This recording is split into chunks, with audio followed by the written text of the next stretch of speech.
Hello, good evening. Welcome to ARS news channel. తిరుమలలో అన్నప్రసాదాల నిర్వహణ అద్భుతం. టీటీడీపై అంబటి రాంబాబు ప్రశంసలు.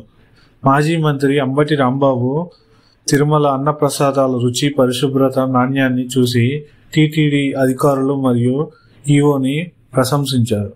తిరుమల శ్రీవారిని దర్శించుకున్న అనంతరం కుటుంబ సభ్యులతో కలిసి అన్నప్రసాదాన్ని స్వీకరించారు. ప్రతిరోజు లక్షలాది మంది అన్నదానం అందించే బృహత్తరమైన ఈ కార్యంలో భక్తులు విరివిరిగా విరాళాలతో కొనసాగుతుంది. దీని వెనుక శ్రీ వెంకటేశ్వర స్వామి మహత్యం ఉందని తెలిపారు. భక్తులందరూ అన్నప్రసాదాన్ని స్వీకరించి భగవంతుని ఆశీస్సులు పొందాలని విజ్ఞప్తి చేశారు. నాణ్యమైన ప్రసాదాలను అందిస్తున్నారంటూ తన యూట్యూబ్ ఛానల్లో అంబటి రాంబాబు వీడియోని అప్లోడ్ చేశాడు.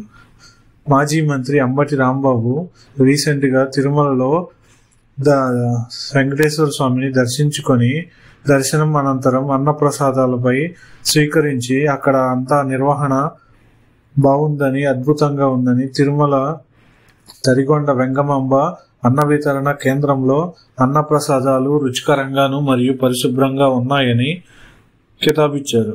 నాణ్యమైన ప్రసాదాలను భక్తులకు అందిస్తున్నారు. తిరుమల శ్రీవారి దర్శనం తర్వాత తన కుటుంబ సభ్యులతో ప్రసాదం స్వీకరించినట్లు రాంబాబు చెప్పారు. మాజీ మంత్రి రాంబాబు తిరుమల శ్రీవారి దర్శనం అనంతరం మాతృశ్రీ తరిగొండ వెంగమాంబ అన్నప్రసాద భవనానికి వెళ్లి అక్కడ భోజనం చేసి కేవలం ఆహారమే కాకుండా సాక్షాత్తు భగవంతుడు అందించిన ప్రసాదాన్ని సైతం తీసుకున్నానని ప్రశంసించారు.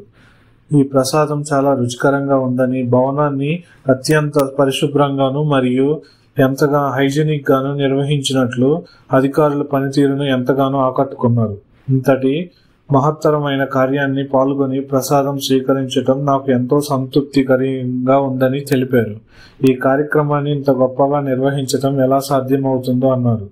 ఈ అనుభవాన్ని వివరిస్తూ స్వీకరించిన యాత్ర గురించి తన యూట్యూబ్ ఛానల్లో ఒక పోస్టుగా వీడియోని రిలీజ్ చేశారు. సాధారణ రోజుల్లో ప్రతిరోజు 90,000 మంది భక్తులు తిరుమలలో అన్నప్రసాదం అందిస్తున్నారన్నారు. బ్రహ్మోత్సవాలు వంటి ప్రత్యేక పండుగ సమయాల్లో ఈ సంఖ్య మరింత పెరుగుతుంది.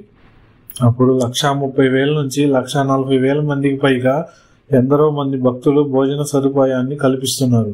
ఈ విషయాన్ని తెలుసుకొని రాంబాబు చాలా ఆశ్చర్యపోయారు. ఈ బృహత్తరమైన అన్నప్రసాద కార్యక్రమం అంతా తిరుమల శ్రీవారి భక్తులు ప్రపంచవ్యాప్తంగా ఇచ్చిన విరాళాలతోనే కొనసాగుతుందని ఆయన వివరించారు. భక్తులు దాతృత్వంతోనే ఇంతమందికి భోజనం పెట్టగలుగుతున్నారని, అన్నదాన కార్యక్రమానికి 2,700 కోట్లు అందాయని, ఆ వడ్డీతోనే అన్నదానం జరుగుతుందని మంత్రి రాంబాబు వివరించారు. 1985 నుంచి నిరంతరాయంగా కొనసాగుతున్న ఈ సేవ శ్రీ వెంకటేశ్వర స్వామి మహత్యంతో ఇంకా ముందు కాలాల్లో కూడా ఇలాగనే కొనసాగాలని ఆయన ఆకాంక్షించారు. అన్నప్రసాదం ఇలా ఎలాంటి ఆటంకాలు లేకుండా నిరంతరాయంగా కొనసాగటం వెనుక ఆ కలియుగ దైవం వెంకటేశ్వర స్వామి మహత్యం కూడా ఉందని, ఆయన ఆశీస్సులు ఎప్పుడూ ఉండాలని కోరుకుంటున్నానని తెలిపారు.